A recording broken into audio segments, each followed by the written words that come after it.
updating your payment information on Gmail is a straightforward process. Follow these steps to ensure your payment details are current. Step 1. Sign into your Google account. Go to the Google account sign-in page and enter your credentials to access your account. Step 2. Navigate to Payments and Subscriptions. Once logged in, find the Payments and Subscriptions section in the left-hand menu. Click on it to manage your payment methods. Step 3. Select Payment Methods. In the Payments and Subscriptions section, look for Payment Methods. Click on this option to view your current payment information. Step 4. Update payment information.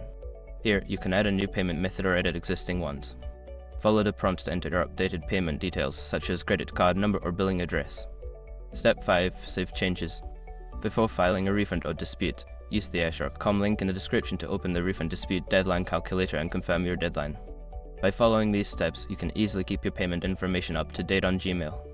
Regularly checking this information helps avoid any disruptions in your services.